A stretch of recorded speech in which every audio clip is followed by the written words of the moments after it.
Welcome to YouTube channel of Amit Shukla classes. और यहाँ पे मैं आपको बताना चाहता हूँ, हमने रे ऑप्टिक्स पहला चैप्टर 12th क्लास के स्टूडेंट्स के लिए बोर्ड एग्जामिनेशन के लिए प्रिपरेशन के लिए शुरू किया है। आज उसका लेक्चर नंबर 6 है। ठीक है, तो देखिए ये मेरा व्हाट्सएप नंबर है, आप चाहें तो इस पर मुझसे कांटेक्ट कर सकते हैं, डाउट्स पूछ सकते हैं। 6260320543। मैं आपको बताना चाहता हूँ जो हमने पहला चैप्टर 12th क्लास की सीरीज में लिया है ray optics, class 12th board के लिए ये सीरीज हमने स्टार्ट करी है। पहले चैप्टर है हमारा रे ऑप्टिक्स और इसका वेटेज सबसे ज़्यादा है बोर्ड एग्जामिनेशन में। आप किसी भी बोर्ड एग्जामिनेशन में पढ़ रहे हो, रे ऑप्टिक्स सारे बोर्ड एग्जामिनेशन में और हाईएस्ट वेटेज कैरी करता है। तो टॉपिक 1 लिया है रिफ्रैक्शन ऑफ लाइट, आज उसका लेक्चर 6 है और लेक्चर 6 का टाइटल है application of total internal reflection. तो हम इस चैप्टर को अब स्टार्ट करते हैं। और जो स्टूडेंट्स अभी लेक्चर नंबर 6 को देख रहे हैं तो उन्हें एडवाइस है वो लेक्चर 1 से स्टार्ट करें, तो उन्हें बेटर समझ में आएगा। कॉपी पेन लेकर आप हमेशा तैयार रहा करिए और नोट करा करिए। तो देखिए ये जो क्वेश्चन है ये थियोरेटिकल है, ये बोर्ड एग्जामिनेशन में बहुत बार आया है। एक्सप्लेन, मैं इसे पढ़ देता हूँ। How a fish inside a pond full of water can see everything above the water near the pond, so that the field of vision of the fish is concentrated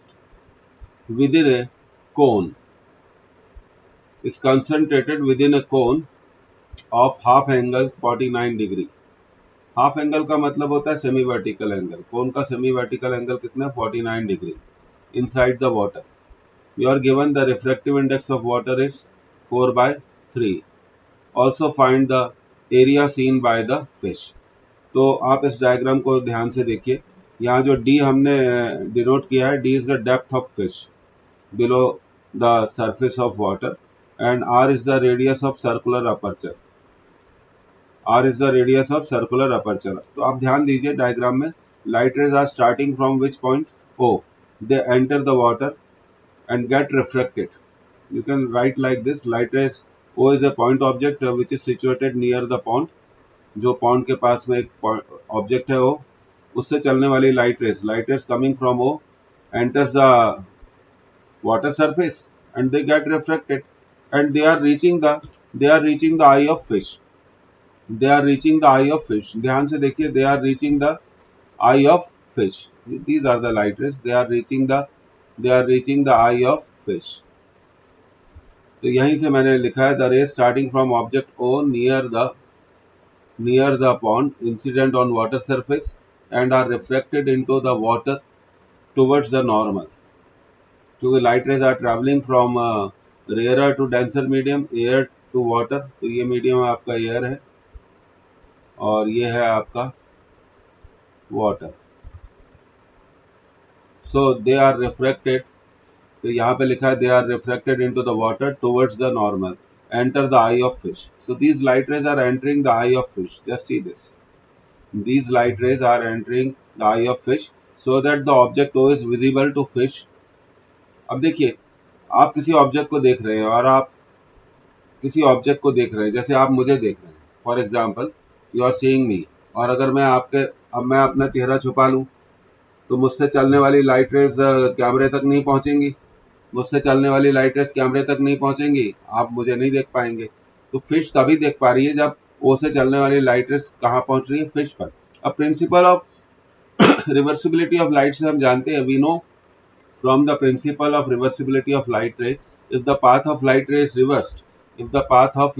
reversed, then light ray follows the previous path. तो light ray previous path को follow करके वापस object O पर पहुंच जाएगी। इसलिए मैंने लिखा है यहाँ पे, so that object O is visible to fish so long as the theta is less than c। Theta जो ये एंगल बन रहा है ये लेस देन c होना चाहिए या इक्वल टू c होना चाहिए। तो मैं इसको ऐसा लिख देता हूँ, theta is less than equal to c। अगर क्रिटिकल एंगल से ज्यादा होगा then light ray would not, जो लाइट रे फिश से स्टार्ट हो रही है, they will not be able to move out of the water and they will suffer the total internal reflection। बात समझ में आ गई?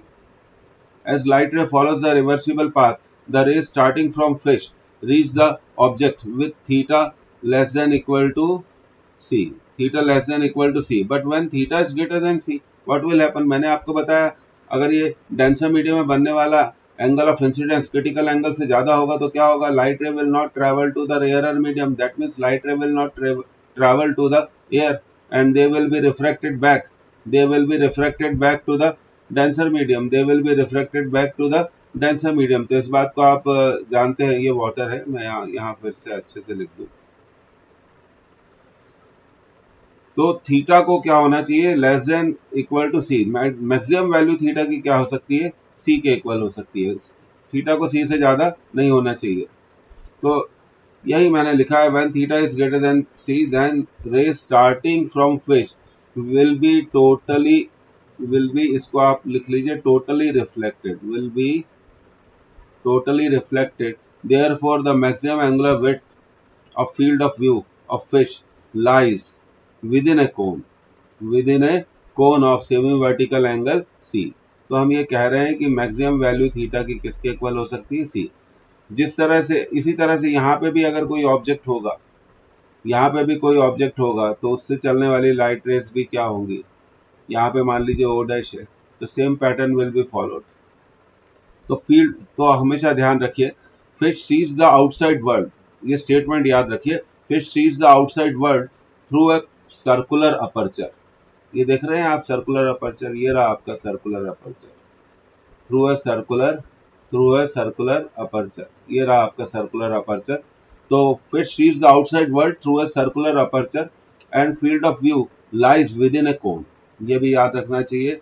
तो आप इसका एक्सपेरिमेंट भी कर सकते हैं। Suppose you are inside a swimming pool and if you will see the outside, what you will find, तो आपको लगेगा आप जितनी भी चीजें देख रहे हैं, जितने भी ऑब्जेक्ट्स देख रहे हैं, you are viewing through a circular aperture. पर एक्सपेरिमेंट करने की जरूरत नहीं है, हमें थ्योरी को समझने की जरूरत है, ऐसा मत करिए, सेफ रहिए।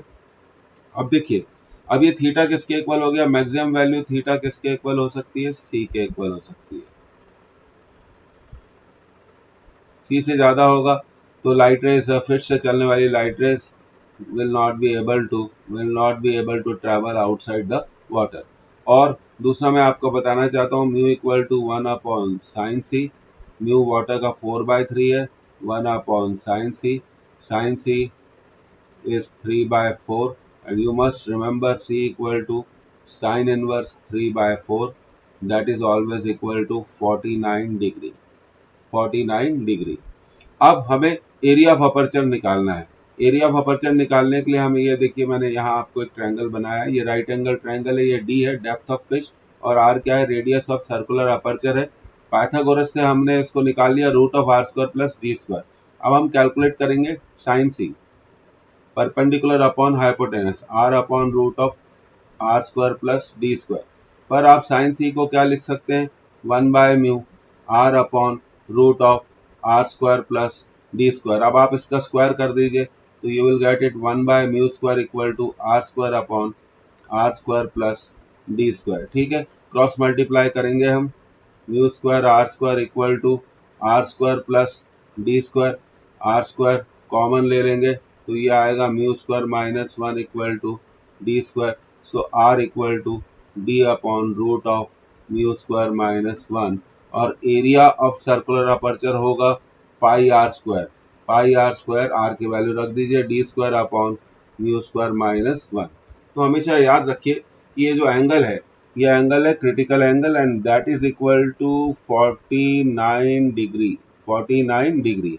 तो जब भी हम आउटसाइड वर्ल्ड, जब भी एनी डाइवर और fish sees the outside world through a cone, उसका फील्ड ऑफ व्यू किस में लाई करेगा? एक कोन में लॉ करेगा, और outside world is seen through a circular aperture, और ये एंगल कितना होता है? 49 डिग्री, और ये एंगल भी कितना होगा? 49 डिग्री। तो angle subtended at the I, angle subtended at the I is 98 degree. तो आप इसको याद रखिए। अब एक बार एग्जामिनेशन में क्वेश्चन पूछा गया था, ये 49 डिग्री है तो ये भी 49 होगा, अल्टरनेट एंगल।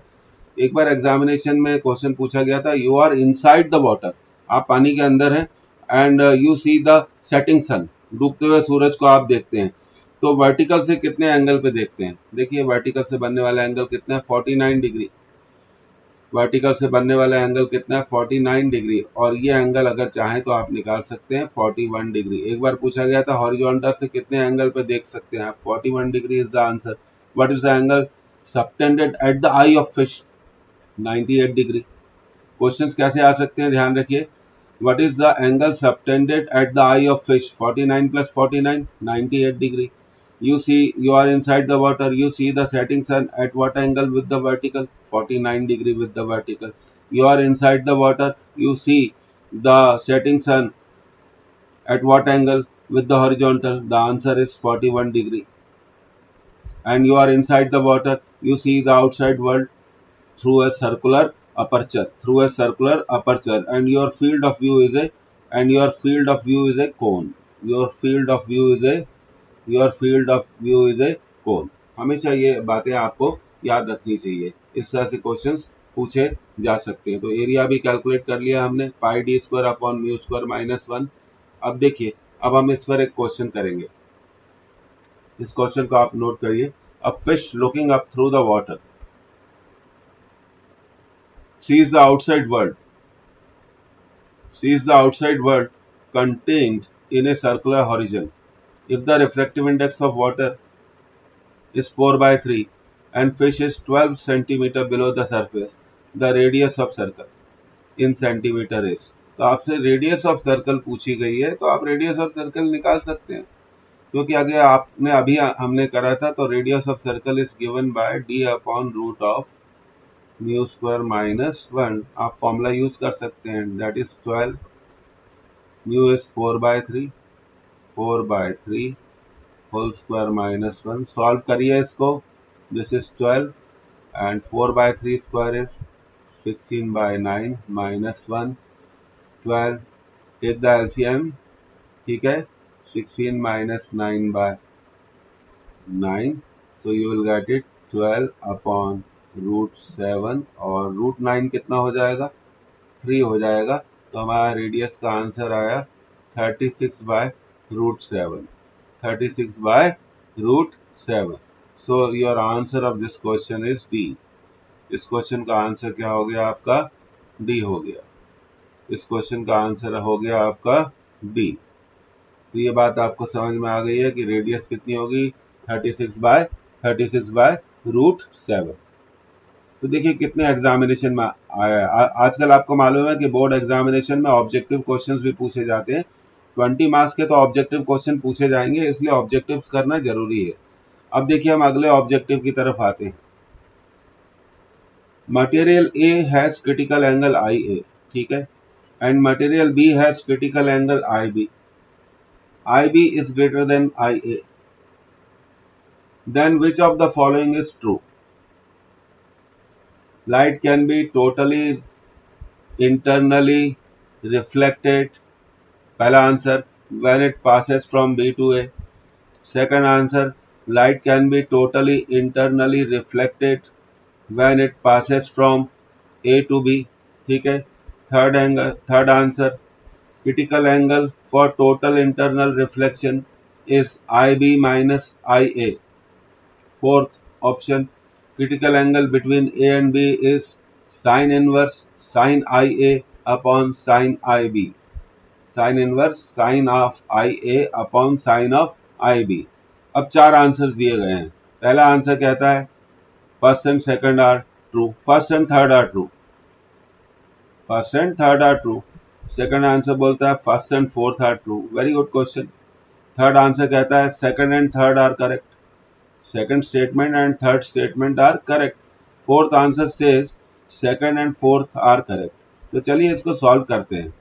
तो देखिए सबसे पहली बात तो आपको ये मालूम होनी चाहिए कि साइन सी की वैल्यू क्या होती है। साइन सी की वैल्यू होती है 1/μ। अगर क्रिटिकल एंगल ज्यादा होगा, फॉर्मूला देखिए ध्यान से, अगर क्रिटिकल एंगल ज्यादा होगा, if C is more, definitely sine C भी ज्यादा होगा। साइन सी ज्यादा होगा तो 1/μ, साइन सी किसके इक्वल है? 1/μ। 1/μ भी ज्यादा होगा, अगर 1/μ ज्यादा है तो म्यू क्या होगा? कम होगा। तो क्रिटिकल एंगल फिर से रिपीट कर देते हैं, अगर क्रिटिकल एंगल सी ज़्यादा है तो साइन सी की वैल्यू भी ज़्यादा होगी, साइन सी की वैल्यू ज़्यादा होगी तो 1/μ ज़्यादा होगा, 1/μ के ज़्यादा होने का मतलब है म्यू कम होगा। तो हमें समझ में आया कि जब क्रिटिकल एंगल ज़्यादा होता है, बड़ा होता है, तब रिफ्रैक्टिव इंडेक्स की वैल्यू क्या होती है, छोटी होती है, कम होती है। तो यहाँ पे आपको गिवन है, here you are given that IB is greater than IA. IB is the critical angle for medium B and IA is the critical angle for medium A. Medium B का क्रिटिकल एंगल ज़्यादा है तो हम कह सकते हैं medium B का refractive index medium A के रिफ्रैक्टिव इंडेक्स से कम होगा। तो अब हम इन दोनों A और B मीडियम में डिसाइड कर सकते हैं। A इज डेंसर, A एक डेंसर मीडियम होगा और B एक रेयरर मीडियम होगा, रेयरर मीडियम होगा। B डेंसर मीडियम होगा, बात समझ में आ गई, और A होगा रेयरर मीडियम। इसका मतलब क्या है, इसका मतलब क्या है, लाइट रे का टोटल इंटरनल रिफ्लेक्शन कब होता है, when the total internal reflection takes place, you know that when light ray travels from denser to rarer. So total internal reflection, and here A is the denser medium and B is the rarer medium. So total internal reflection can only happen when light ray travel from denser to rarer. I want to say that when light ray travel from A to B, when light ray travel from A to B, A to B, तो ये second answer तो इसका आपका क्या हो गया, सही हो गया। सेकंड आंसर क्या हो गया आपका, इसका सही हो गया। अब हमें क्रिटिकल एंगल की वैल्यू को कैलकुलेट करना है, क्रिटिकल एंगल की वैल्यू को कैलकुलेट करना है। तो ठीक है, अगली स्लाइड में हम कैलकुलेट करते हैं। आपने इसे नोट कर लिया, तो एक आंसर तो हम निकाल चुके हैं। अगली स्लाइड में हम कैलकुलेट करते हैं। फिर से मैं आपको बता दूं, A डेंसर है और B क्या है, रेयरर है। तो चलिए यहाँ पे एक डायग्राम बना लेते हैं। यहाँ पे एक डायग्राम को हम ड्रॉ कर लेते हैं। क्रिटिकल एंगल B का ज़्यादा था तो B का रिफ्रैक्टिव इंडेक्स कम है, ये B है और ये A है। Light ray is travelling from A to B। Grazing emergence होता है तब क्रिटिकल एंगल होता है। तो स्नेल्स लॉ हम लगा देते हैं। स्नेल्स लॉ लगाइए, A mu B equal to sine C upon sin 90. So sin C can be written as A mu B. A mu B को आप लिख सकते हैं mu B upon mu A, और mu B को आप लिख सकते हैं 1 upon sin IB, क्योंकि हमेशा याद रखो mu इक्वल टू क्या होता है, 1 by sin C, और B का क्रिटिकल एंगल कितना था, IB था 1 upon sin I A। इसको रिवर्स कर लीजिए तो ये हो जाएगा sine I A upon sine of I B. So sine C equal to sine of I A upon sine of I B. So we can write C equal to sine inverse sine of I A upon sine of I B. तो A और B के लिए critical angle हमने calculate कर लिया। अब हम पीछे जाते हैं तो देखते हैं कौन सा आंसर है हमारा, चौथा आंसर। तो इसका आंसर है second and fourth are correct, second and fourth are correct. तो आंसर इसका डी है। इसका आंसर होगा, हम फिर से आपको बता दें, इस क्वेश्चन का आंसर होगा डी। आंसर इज डी, जो कहता है second and fourth are correct, second and fourth are correct. तो क्वेश्चन समझ में आया, एंजॉय करिए, पढ़ाई को एंजॉय कर सकते हैं, समझ में आएगा तो एंजॉय कर सकते हैं। जो लोग इस लेक्चर को देख रहे हैं और उन्होंने शुरू के लेक्चर्स नहीं देखे, उनको एडवाइस, आप लेक्चर 1 से आखिर तक आइए। आपकी स्ट्रॉन्ग बोर्ड प्रिपरेशन, हमारी सीरीज का नाम है 100%। इसका 100% का मतलब 99.99 भी नहीं होगा, सिर्फ 100 होगा। अब देखिए, ये क्वेश्चन हमने लिया, ये तो बहुत बढ़िया क्वेश्चन है और ये हमने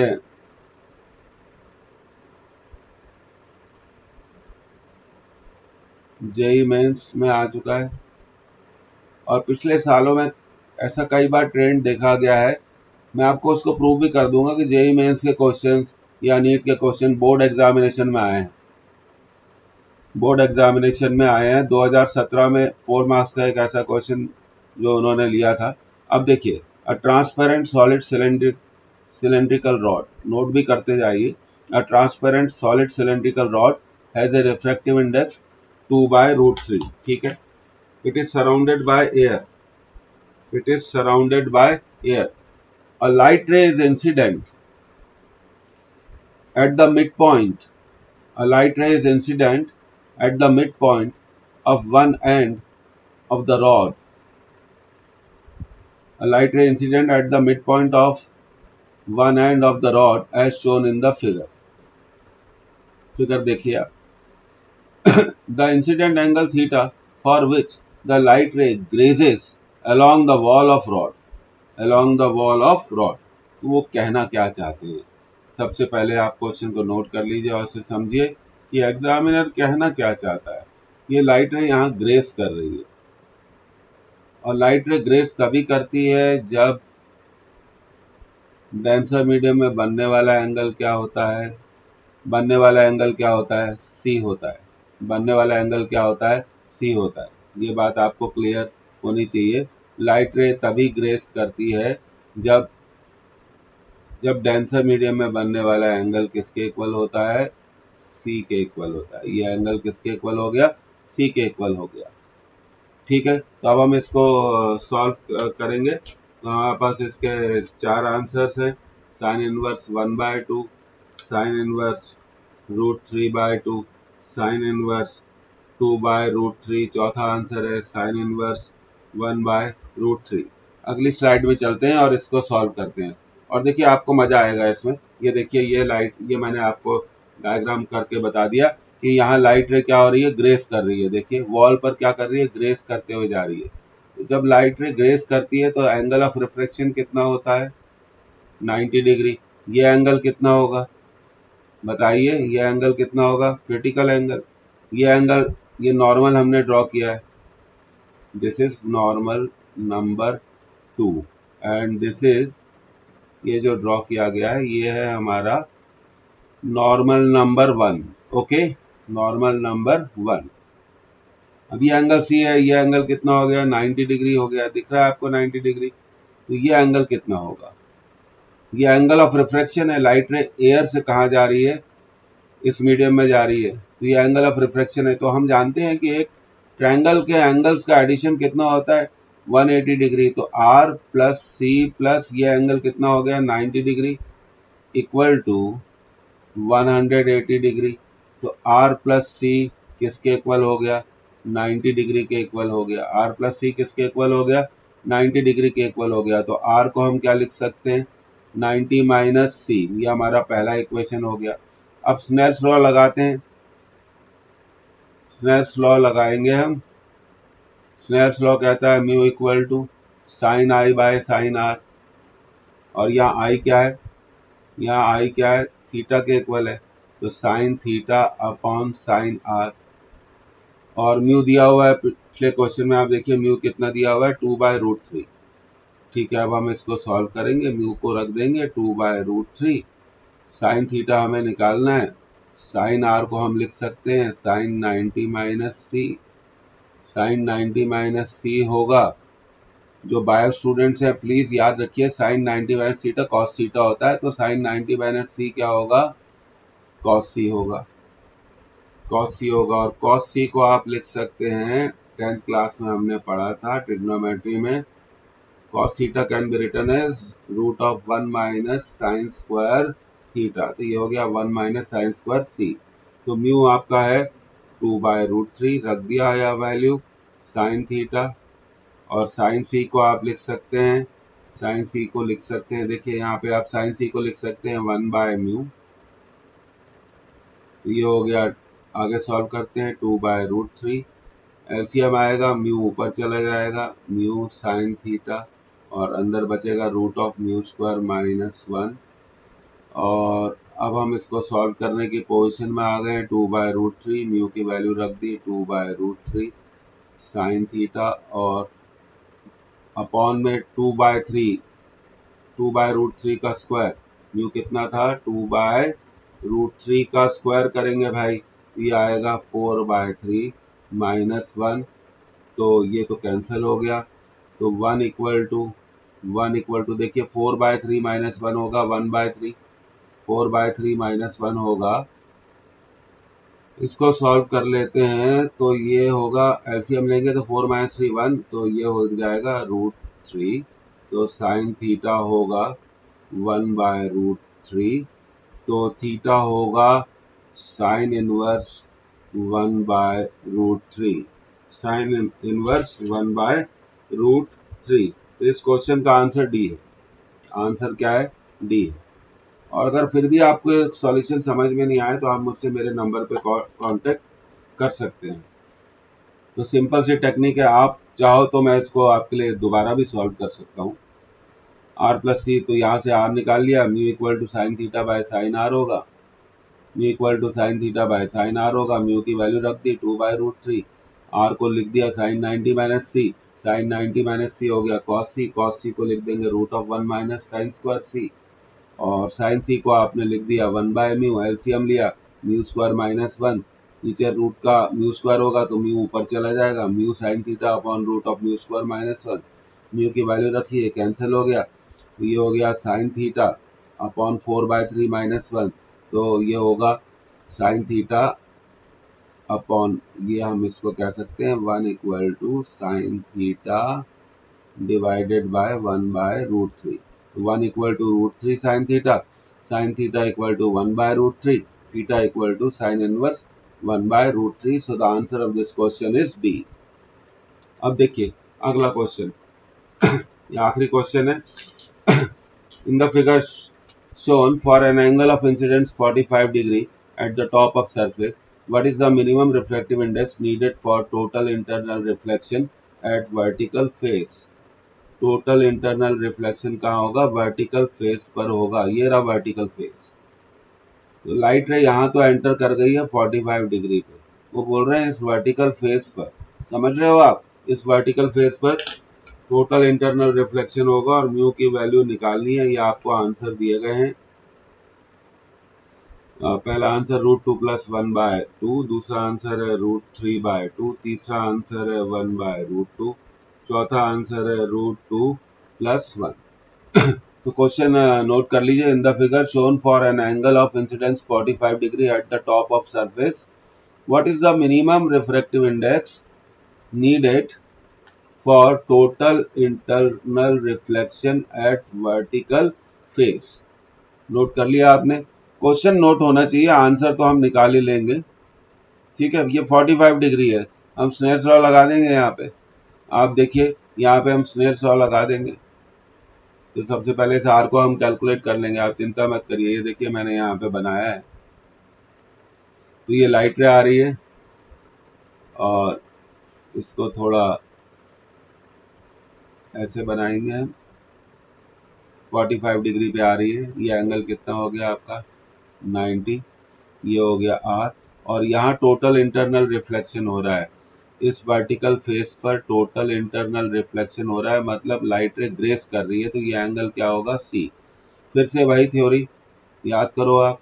इस ट्रायंगल को देख रहे हैं आप, चलिए मैं इसको नाम दे देता हूँ ओ ए बी। तो ट्रायंगल ओ ए बी में आप क्या लिख सकते हैं? C + R + 90 equal to 180 degree, C + R equal to 90 degree, C + R equal to 90 degree. R को क्या लिख सकते हैं? वैसे ही क्वेश्चन है 90 - C, और म्यू क्या होता है आप जानते हैं, साइन 45 अपॉन साइन R, और साइन 45 होगा आपका 1/√2, साइन R होगा साइन 90 - C, साइन 90 - C हो गया कॉस C, कॉस C हो गया। हम तो अब हमारा इक्वेशन ऐसे है, थोड़ा अब हम इसको प्रॉपरली सॉल्व करेंगे। √2 cos c और mu cos c equal to 1/√2, इसका स्क्वायर कर दो। आप क्या कर दो, स्क्वायरिंग। स्क्वायरिंग करने से हमें मिलेगा mu square cos square C equal to 1/2। और आप जानते हो कि कॉस स्क्वायर सी को आप लिख सकते हैं 1 माइनस साइन स्क्वायर सी, ठीक है। और अब हम साइन सी की वैल्यू रख देंगे, साइन सी की वैल्यू है 1/म्यू स्क्वायर। अब म्यू स्क्वायर को अंदर ब्रैकेट में मल्टीप्लाई करो तो ये आएगा म्यू स्क्वायर -1। जब इससे मल्टीप्लाई होगा, जब ये म्यू स्क्वायर इससे मल्टीप्लाई होगा तो 1 हो जाएगा, इक्वल टू 1/2। तो mu square equal to 3/2, mu equal to √3/2, mu equal to √3/2। तो इस क्वेश्चन का आंसर है बी। कोई भी क्वेश्चन टफ नहीं होता है, स्टूडेंट बोलते हैं बनता नहीं है। अरे भाई, जब तक करोगे नहीं तो आपको कैसे पता चलेगा कि बनेगा कि नहीं बनेगा। अच्छी प्रैक्टिस करिए, ठीक है। तो ये आपको समझ में आ गया, तो मैं आपको थैंक यू कहना चाहता हूँ। और मैं आपसे बार बार रिक्वेस्ट करता हूँ, लाइक करिए अगर आपको लगता है। देखिए, हमें 100% मार्क्स लाने हैं तो हमें थोड़ा लेवल अच्छा ही रखना पड़ेगा। लाइक करिए, शेयर करिए, अपने ज़्यादा से ज़्यादा फ्रेंड्स तक पहुँचाइए, सब्सक्राइब करिए, तभी तो आपको फ्यूचर लेक्चर्स के बारे में नोटिफिकेशन मिलेगा। तो आज की क्लास ख़त्म करते हैं। और मैं प्रे करता हूँ आप मज़े में रहो, खूब पढ़ाई करो और कोई टेंशन मत करो। एक ऐसा टाइम आएगा, स्कूल खुलेंगे, आप फिर पढ़ेंगे। अच्छा करिए, बाय। फिर मिलते हैं लेक्चर नंबर 7 में। लेक्चर नंबर 7 का टॉपिक है रिफ्लेक्शन थ्रू प्रिज्म।